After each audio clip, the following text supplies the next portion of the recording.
We've got the best listeners in Kansas City. They're always looking to help us out. Pete, please let John know if he wants to attend the protest tonight in Kansas City. I'll be dropping off a Mexican flag, white tube socks, and a pair of Chuck Taylors at the station later today. Excellent. Oh, that's great. Such a nice man. Thank you for that. On the text line, well done. Here we go on a Tuesday. It's time for Tirade Tuesday on 95.7 FM and 710 AM KCMO. Are you talking to me? How dare you?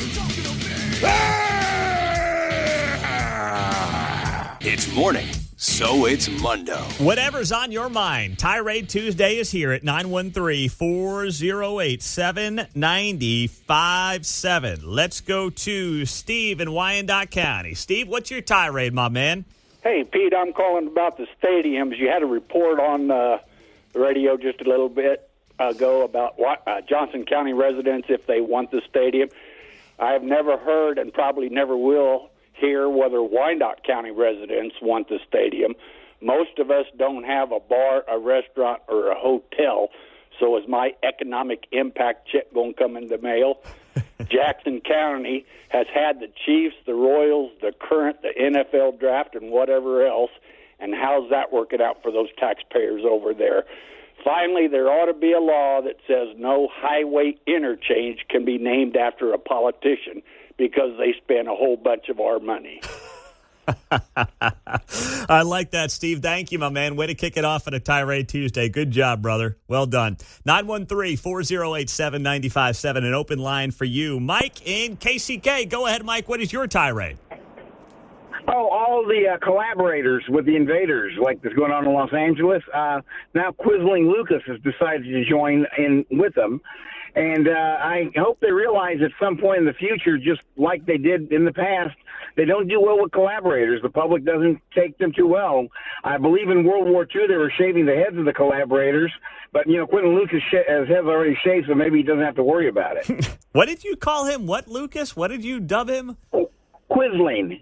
Quisling was the Prime Minister of Norway, Gotcha. Who basically collaborated with the German invaders in the 1930s and 40s. Gotcha. And Okay. Quisling is any politician that collaborates with an invader or an enemy of a state. It's called a Quisling. Thank you for the history lesson, Mike. Much appreciated. That's good. We're good on the history lessons. Thank you, Mike. I just wanted to clarify what exactly you had called him there. So thank you for that. I appreciate it. 913-408-7957.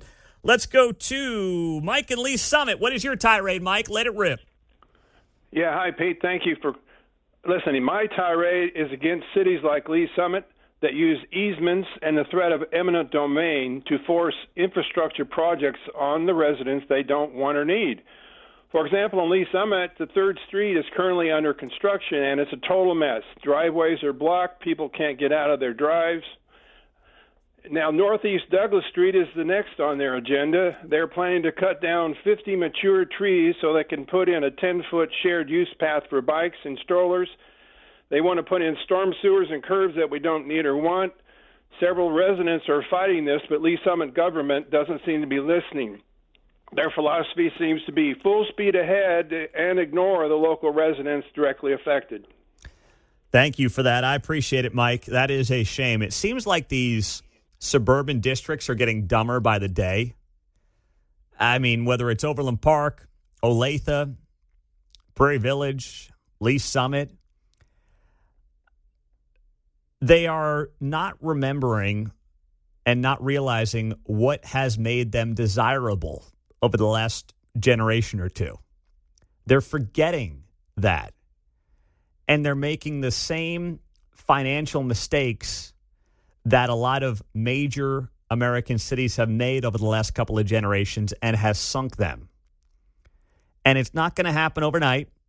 You're not going to see the results tomorrow. It will take time. But they're making a lot of the same mistakes and not realizing why people wanted to live there in the first place. And shame on them. Thank you for that, Mike. I appreciate it. 913-408-7957, Tirade Tuesday. Victor Parkville, go. Hey, good morning, Pete. My tirade is against all these people who are supporting the immigrant rioters, illegal aliens, basically the invaders of our country. if these people broke into your house and started eating your food and demanding that you give them your money, you'd call the cops. Well, that's what ICE is. ICE is the law enforcement agency that is there to enforce federal immigration law. If it's that important to you to support and bring in these people from all around the world, Quentin Lucas, go ahead, open up your home, go through the legal process and sponsor these people and give them your own money, have them move into your home, and then you can take care of them. But don't be taking my money for it. I don't want them here. We have enough people here. Thank you. I appreciate it, Victor. Don't forget, one of the great political stunts in recent memory was Ron DeSantis sending folks to Martha's Vineyard, where they were there for a cup of coffee and then shipped off the island, as folks continued to put up signs in front of their homes saying, "In this house we believe no humans illegal." And then once some showed up on their front door, they shipped them right off the island. Just brilliant political stunt. Sarah in Lee Summit, what is your tirade? Go ahead. Car theft. Something's got to be done about it. Car theft in Lee Summit? What's going on? Well, in the KC area, but Lee Summit specifically. My car was stolen this past weekend. We recovered it a day later, and my stroller was taken out of it, my car seat. Baby items. Clearly, this car belongs to a mother just trying to raise her child. You take her baby gear, and I shouldn't have left it in the car.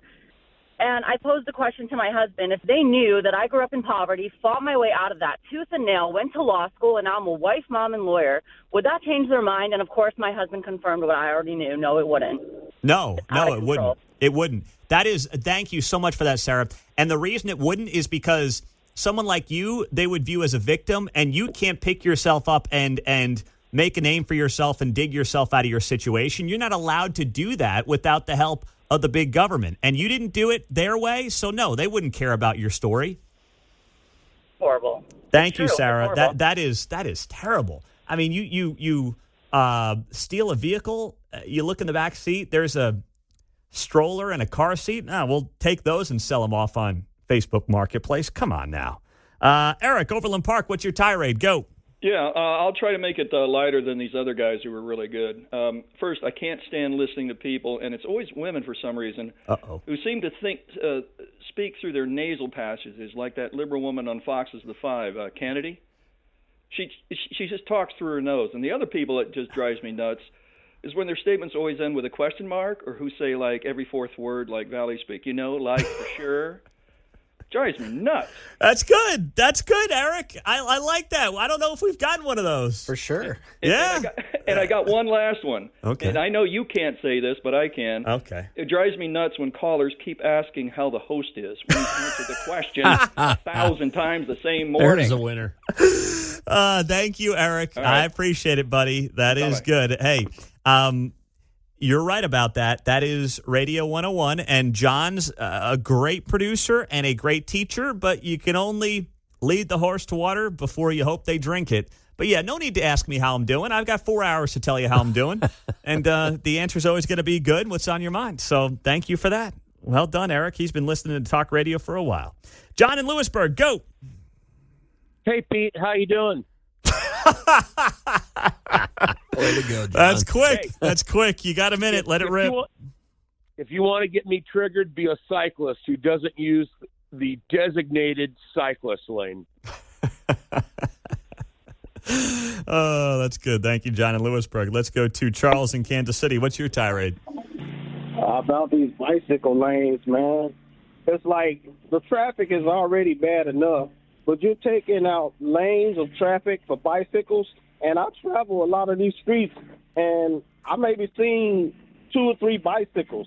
And then it's like when you plow during the wintertime, where's all this snow going to go when you got the curb lane? And that's just going to make the traffic even more. But that's kind of like one of the stupidest things to do, and they should have let the city, the people vote on whether or not they wanted bicycle lanes in their neighborhood when there's no people riding the bikes in the first place. Well, that is so true. Thank you, Charles. You're right about that. Listen, there are people in every major American city. They think they're all Manhattan, New York. They think they need to be Manhattan, New York.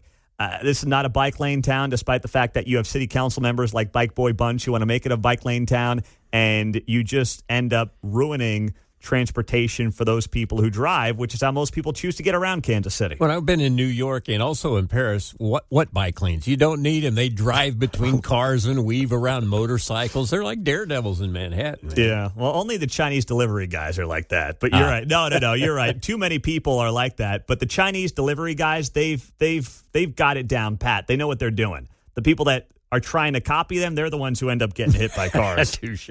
All right, John in Topeka, go. Good morning, Pete. My tirade is that you always call out towns like Liberty and Lee Summit, and you're like, hey, to listeners out there, but you have a giant blowtorch, 95.7, and it hits clear out to Topeka and beyond. So all those listeners, I'm giving you a shout out. Clear down to Burlington, Kansas, giving you a shout out. Ottawa, all the way up to Marysville, Missouri, and over to Sabetha, Kansas, giving it a shout out, because your blowtorch hits everywhere in there. Because where's my radio always tuned to? 95.7, listening to you guys, and everywhere I go. And when it starts fading out, that's when I try to get it over to my my Wi-Fi. But it's kind of tough when you're driving down the road. So when I pull over, I can finally get you back on my phone, so to listen to you online. But it's. Anyhow. More shout-outs. I get it. Area. I got you, John. Thank you, buddy. Yeah, we can do like Burlington, Kansas, home of Christian Brown. KU grade. What's he got against Edgerton? There's one in Kansas and Missouri. He didn't mention either one there. No. Yep. We do our best. We try to make the rounds as best we can. Thank you for that. I appreciate it there. John in Topeka. Shout out to him out there. Well, yes, 95.7 FM does come in loud and clear.